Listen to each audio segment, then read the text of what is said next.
நான் ஒரு 30 ஆண்டுகளுக்கு முன்பாக ஒரு துணை கலெக்டராக என்னுடைய பதவியை தொடங்கிய காலத்தில் அங்கே சாதாரண கிராம எளிய மக்கள், உழைக்கக்கூடிய மக்கள் எல்லாம் ஐயா என்பார்கள். ஐயா என்றால் கூட சாரினுடைய தமிழ் பதமாக அதை நான் எடுத்துக் கொள்ளுவேன். அதை தாண்டி துறை என்பார்கள், எஜமான் என்பார்கள், சாமி என்பார்கள். உள்ளபடியே துறை, எஜமான், சாமி எல்லாமே மக்கள் தான் என்பதை அந்த மக்களே உணராமல் இருப்பது எனக்கு வேதனையாக இருக்கும்.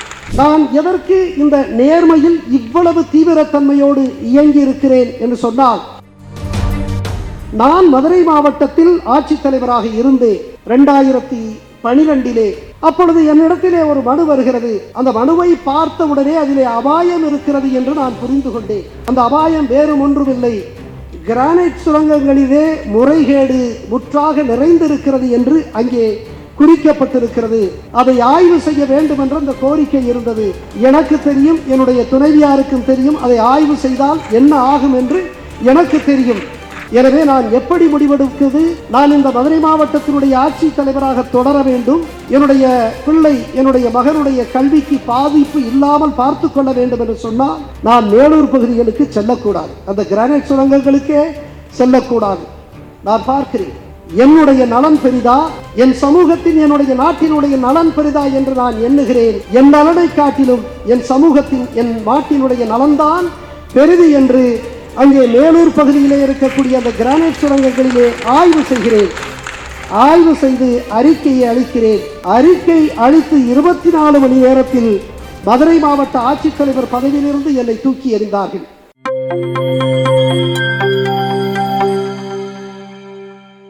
இன்றைக்கு இந்த ஜனநாயக காவலர் விருது வழங்கக்கூடிய இந்த நிகழ்வு சிறந்திட உள்ளார்ந்து நான் வாழ்த்துகிறேன். இதுபோன்ற இந்த உயர்ந்த முயற்சிகளை எடுத்திருக்கின்ற பேராசிரியர் வாசிலாமணி அவர்களையும் அவர்தம் குடும்பத்தினரையும் உள்ளார்ந்து வாழ்த்துகிறேன், நன்றியை தெரிவித்துக் கொள்ளுகிறேன். நான் 2.5 மாதங்களுக்கு முன்பாக உங்களுக்கு இந்த விருதை வழங்குகிறோம் என்று தகவல் அனுப்பிய பொழுது நான் அமெரிக்காவிலே இருந்தேன். நான் இதுபோன்ற விருதுகள் உங்களுக்கு வழங்க இருக்கிறோம் என்று சொன்னால் நான் உடனே பதில் சொல்லுவது இல்லை. காரணம் என்னவென்றால், நான் அந்த விருது கொடுப்பவர்களுடைய பின்புலத்தை பார்ப்பேன். ஒரு முறை என்னை ஒரு நேர்மையாளர் விருதுக்காக உங்களை தேர்வு செய்திருக்கிறோம், நீங்கள் வந்து அந்த நிகழ்விலே கலந்து கொண்டதை பெற வேண்டும் என்று சொன்னார்கள். நான் உடனே ஒத்துக்கொள்ளவில்லை. அவருடைய பின்புலத்தை போய் பார்த்தேன்.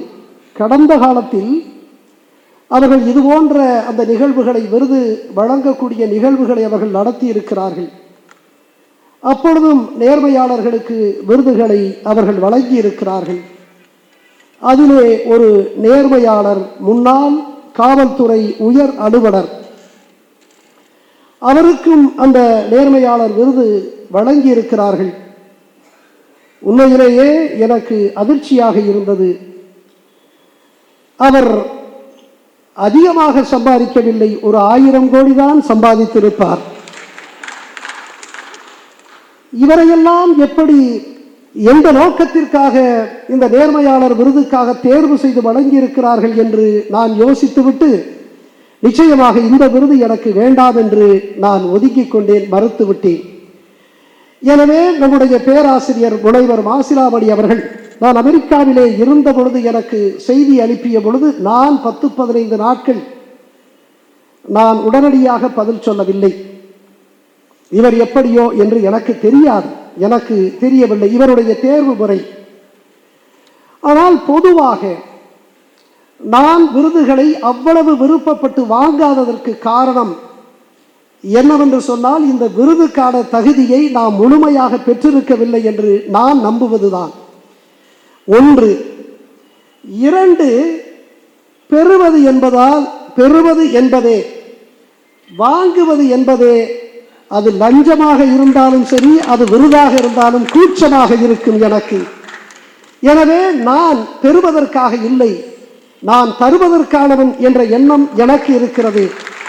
எனவே எனக்கு எடுப்பதிலே இல்லை, கொடுப்பதிலே தான் எனக்கு மகிழ்வு இருக்கிறது. காரணம், நான் பெற்றிருக்கக்கூடிய அதிகாரம் அது என்னுடைய அதிகாரம் இல்லை. மாறாக இந்த நாட்டினுடைய கோடிக்கணக்கான ஏழை எளிய உழவர் பெருமக்கள், நெசவாளர்கள், உழைக்கின்ற ஒடுக்கப்பட்ட மக்கள், கடலோடி மக்கள், இவர்களிடத்திலிருந்து கிடைக்கக்கூடிய அதிகாரத்தை இவர்களினுடைய மேம்பாட்டிற்கு நான் பயன்படுத்த வேண்டும் என்கின்ற காரணத்தினால் எனக்கு அந்த அதிகாரத்தை அவர்களுக்கே திருப்பி கொடுக்க நான் வழங்குவேன், விரும்புவேன். அந்த அடிப்படையில் நான் விருதுகளை தவிர்த்து வந்தேன். எனவே பேராசிரியர் முனைவர் மாசிலாமணி அவர்கள் அனுப்பிய பொழுது நான் பதில் அனுப்பவில்லை, பதில் செய்தி உடனடியாக அனுப்பவில்லை. அதற்கு பிறகு அவர் ஒரு பட்டியலை அனுப்பியிருந்தார். அந்த பட்டியலிலே யாருக்கெல்லாம் விருது வழங்குகிறோம் என்று அவர் குறிப்பிட்டிருந்தார். அந்த பட்டியலை பார்த்தவுடன் எனக்கு மறுபேச்சு எதுவும் இல்லை, மறு நிமிடத்திலேயே நான் ஒத்துக்கொண்டேன். அத்தகைய மகத்தான ஆளுமைகளாக அது ஊடகத்துறையாக இருந்தாலும் சரி, அது நீதித்துறையாக இருந்தாலும் சரி, அல்லது சட்டமன்ற நாடாளுமன்ற முன்னாள் உறுப்பினர்களாக இருந்தாலும் சரி, அல்லது கலை இலக்கியமாக இருந்தாலும் அவர்கள் மகத்தான பங்களிப்பை இந்த சமூகத்துக்கு செய்திருக்கிறார்கள். எனவே உன்னை பற்றி அறிய வேண்டும் என்று சொன்னால் உன் நண்பனை காட்டு, உன்னை காட்டுகிறேன் என்பது சொல்லுவதை போல நான் யாரோடு விருது வாங்கியிருக்கிறேன் என்று எண்ணுகிற பொழுது எனக்கு பெருமையாக இருக்கிறது. உள்ளபடியே நம்முடைய மாசிலா விஜயா அறக்கட்டளை இந்த குடும்பத்தினரை நான் உள்ளார்ந்து வாழ்த்துகிறேன். அன்பிற்குரியவர்களே, நான் ஒன்றை சொல்லி நிறைவு செய்ய விரும்புகிறேன். என்னை பொறுத்த வரைக்கும் இந்த ஜனநாயகத்தினுடைய தலங்களாக, இந்த ஜனநாயகத்தினுடைய தூண்களாக இங்கே இருக்கக்கூடியவைகள் அது சட்டமன்றம், நாடாளுமன்றம், நீதித்துறை, ஊடகம், நிர்வாகம் என்று இருப்பதிலே யார் பெரியவர் என்ற போட்டியெல்லாம் பல நேரங்களிலே நடக்கும். நிர்வாகம் பெரிதா அல்லது நீதித்துறை பெரிதா, அல்லது ஊடகம் பெரியதா அல்லது சட்டமன்றம் நாடாளுமன்றம் பெரிதா என்ற கேள்விகள்லாம் எழுப்பப்படும். என்னை பொறுத்த வரைக்கும் சட்டமன்றம் பெரிதா, நீதித்துறை பெரிதா, நிர்வாகம் பெரிதா, ஊடகம் பெரிதா என்பது அல்ல. இங்கே பெரியவர்கள் இந்த நாட்டினுடைய கோடான கோடி எளிய மக்கள்தான். இவர்கள் அத்தனை இந்த தளத்தை காட்டிலும் பெரியவர்களாக நான் கருதுகிறேன். எங்கே பிரச்சனை என்று சொன்னால், உண்மையிலேயே பெரியவர்களாக இருக்கக்கூடிய எளிய மக்களுக்கு தாங்கள் பெரியவர்கள் இல்லை, தாங்கள் வல்லமை உள்ளவர்கள் இல்லை என்கின்ற எண்ணம் இருக்கிறது அல்லவா? அதுதான் இங்கே தடையாக இருக்கிறது. நான் ஒரு 30 ஆண்டுகளுக்கு முன்பாக ஒரு துணை கலெக்டராக என்னுடைய பதவியை தொடங்கிய காலத்தில் அங்கே சாதாரண கிராம எளிய மக்கள், உழைக்கக்கூடிய மக்கள் எல்லாம் ஐயா என்பார்கள். ஐயா என்றால் கூட சாரினுடைய தமிழ் பதமாக அதை நான் எடுத்துக்கொள்ளுவேன்.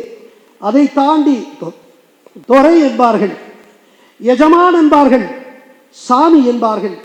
உள்ளபடியே துறை, எஜமான், சாமி எல்லாமே மக்கள் தான் என்பதை அந்த மக்களே உணராமல் இருப்பது எனக்கு வேதனையாக இருக்கும். அன்பிற்குரியவர்களே, நான் எதற்கு இந்த நேர்மையில் இவ்வளவு தீவிரத்தன்மையோடு இயங்கி இருக்கிறேன் என்று சொன்னால், நம்முடைய நாட்டில் இருக்கக்கூடிய கோடான கோடி எளிய மக்களினுடைய மேம்பாடுதான் ஒரு ஜனநாயகத்தினுடைய சிறப்பு அம்சமாக அமையும். நான் மதுரை மாவட்டத்தில் ஆட்சித்தலைவராக இருந்தேன் 2012. அப்பொழுது என்னிடத்திலே ஒரு மனு வருகிறது. அந்த மனுவை பார்த்தவுடனே அதிலே அபாயம் இருக்கிறது என்று நான் புரிந்து கொண்டேன். அந்த அபாயம் வேறு ஒன்றுமில்லை, கிரானைட் சுரங்கங்களிலே முறைகேடு முற்றாக நிறைந்திருக்கிறது என்று அங்கே குறிக்கப்பட்டிருக்கிறது.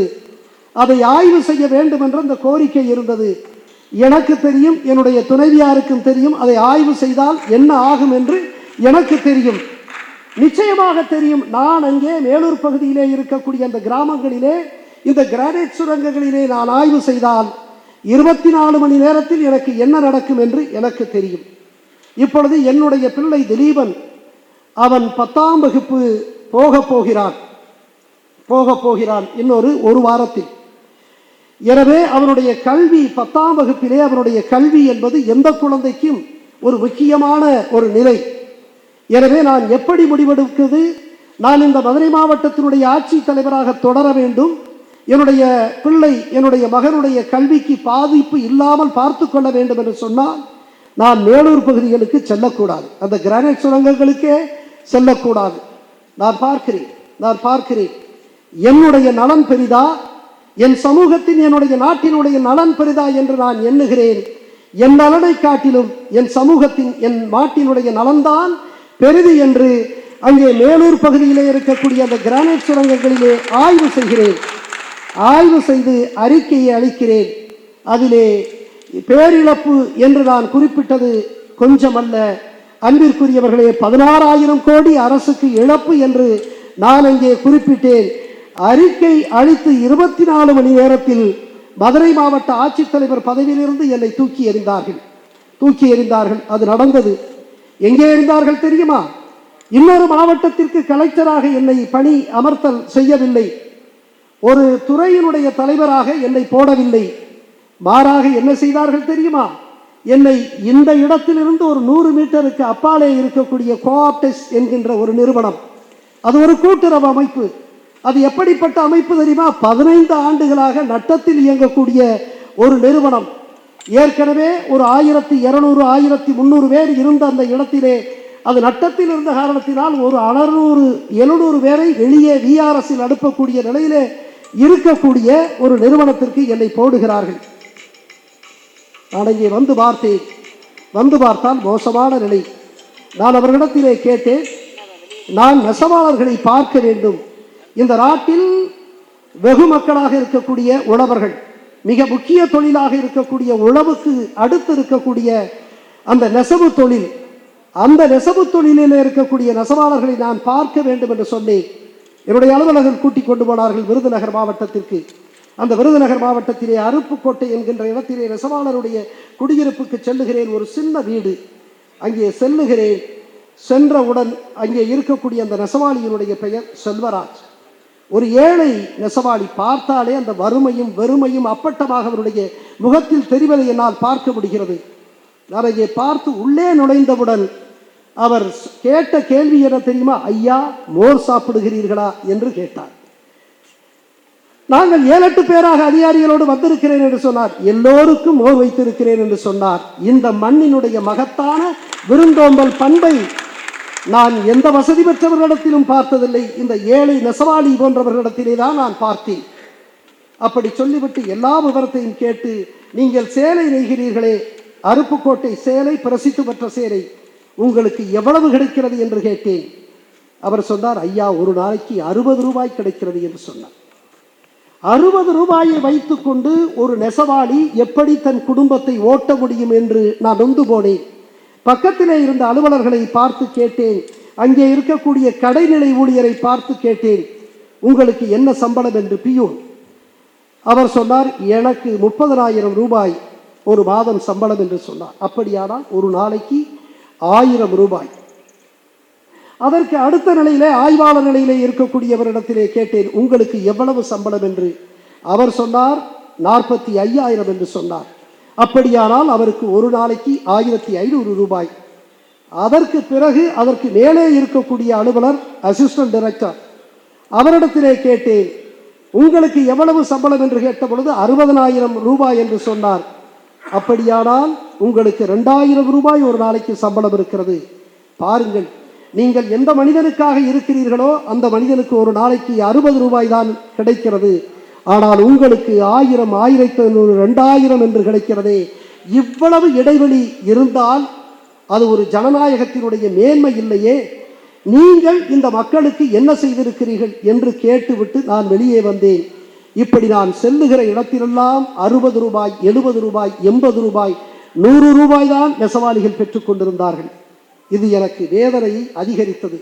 நான் வந்தவுடனே முடிவெடுத்தேன், இந்த 15 ஆண்டு கால இந்த கோஆப்டெக்ஸை நாம் மாற்ற வேண்டும் என்று முடிவெடுத்து அத்தனை புதுமைகளை 2 வேலைகளை செய்தேன். 1, புதுமைகளை புகுத்துவது.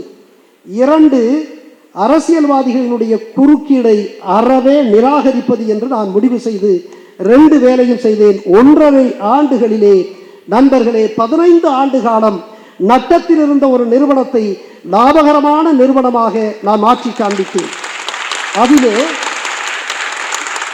2 கோடி ரூபாய் வந்தது லாபம். அதிலே 1 கோடியை முதன் முறையாக கோஆப்டெக்ஸ் 1935 தொடங்கப்பட்ட நிறுவனம். 1935 தொடங்கப்பட்டு இதுகாரும் நெசவாளிகளுக்கு போனஸ் வழங்கவில்லை. நான் 1 கோடியை எந்த நெசவாளி கோஆப்டெக்ஸினுடைய அடித்தளமாக இருக்கிறானோ அவனுக்கு கொடுக்க நான் உத்தரவிட்டேன்.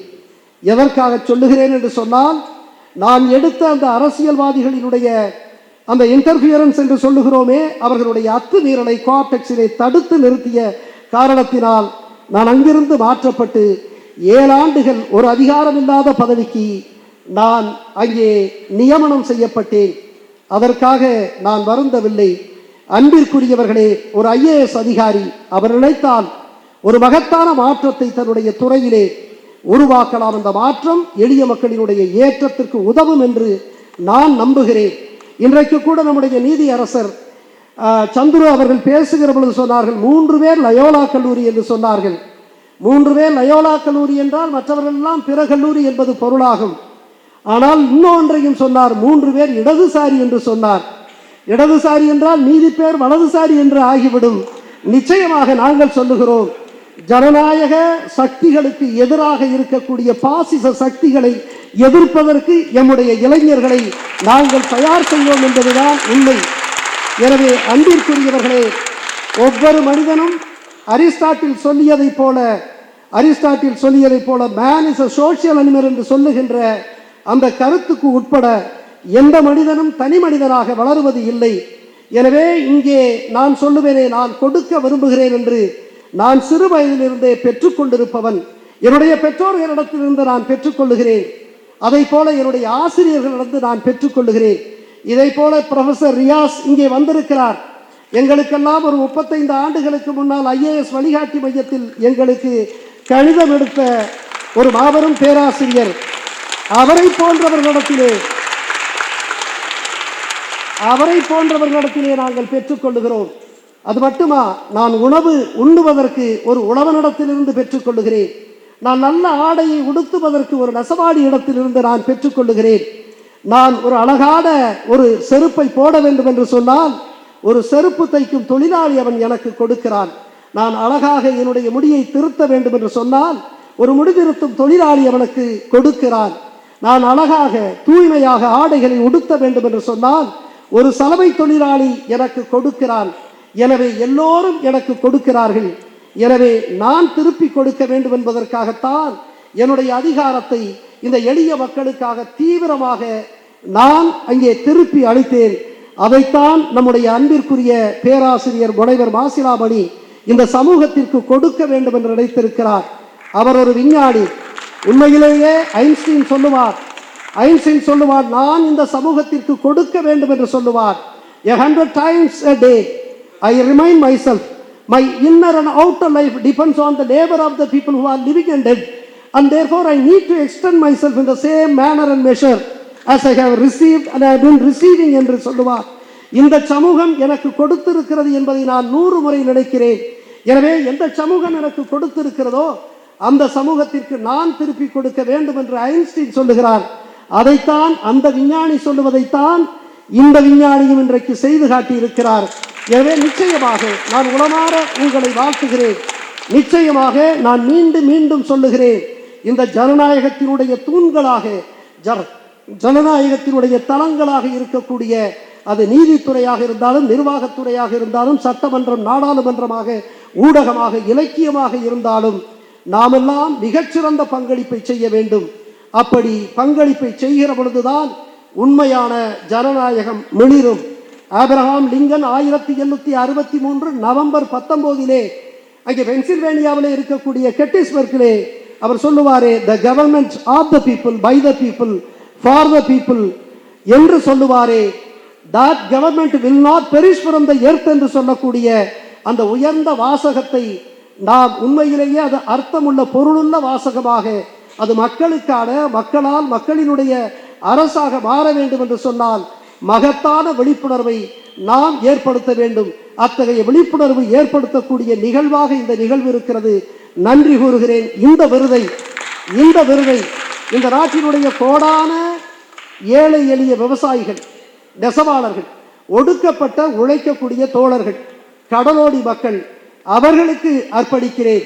அவர் கொடுத்திருக்கக்கூடிய 50,000 ரூபாயை நான் நாமக்கல்லில் தொடங்கி 2009 தொடங்கி இருக்கக்கூடிய ஆதரவற்ற இல்லத்தினுடைய 25 பிள்ளைகளை நான் படிக்க வைத்துக் கொண்டிருக்கிறேன்.